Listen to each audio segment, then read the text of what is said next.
paradigm I'm talking about.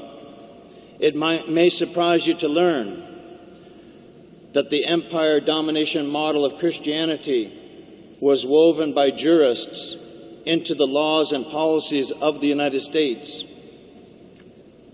and into the laws and policies of other countries such as Canada, Australia, and New Zealand.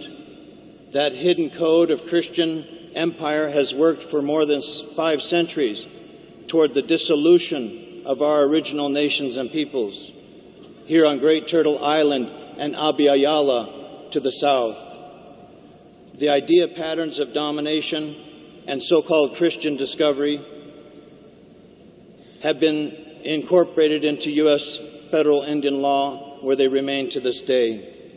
Those ideas are traced to Vatican documents of the 15th century and to royal charters of England, which declared the right of Christian people to discover the lands of heathens and infidels and to assume a right of domination or subjugation against the nations and peoples of those places.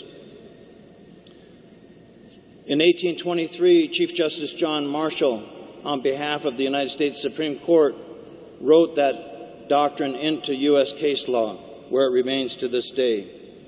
We can trace the pattern back to 1452 and the bull Dum Diversus, issued by Pope Nicholas V to King Alfonso of Portugal.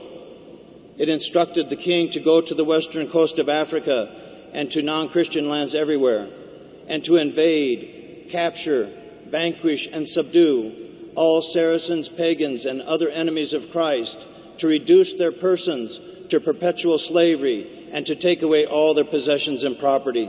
Ladies and gentlemen, I wish I had more time to go into detail. Given my time constraint, I will leave you with this.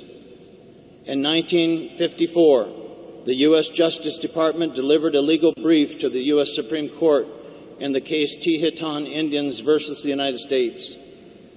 And the main argument of the Justice Department was that the Tehitan people in Alaska did not deserve monetary compensation for a taking of their timber because, quote, the Christian nations of Europe had discovered the lands of heathens and infidels. And the U.S. Supreme Court in 1955 upheld that, the same year I was born, and cited to Henry Wheaton's Elements of International Law, which referenced all the things I'm talking about. And among the other things that Wheaton said was this: the heathen nations of the other quarters of the globe were the lawful spoil and prey of their civilized conquerors. This was upheld by the U.S. Supreme Court as recently as 2005 in the case City of Sherrill versus Oneida Indian Nation of New York. I want to conclude by saying that it is time for Christians and the churches that are doing so to stop lying about our ceremonies. They need to stop telling our young people and others that our ceremonies are satanic or the work of the devil.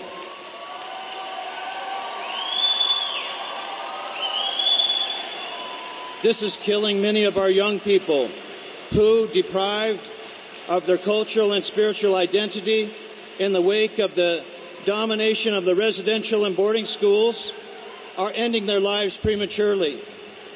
Additionally, the governments and the churches need to start putting as much time, effort, and energy into assisting with the revitalization of our languages, cultures, and spiritual traditions and our sacred places as they put into attempting to destroy them to begin with.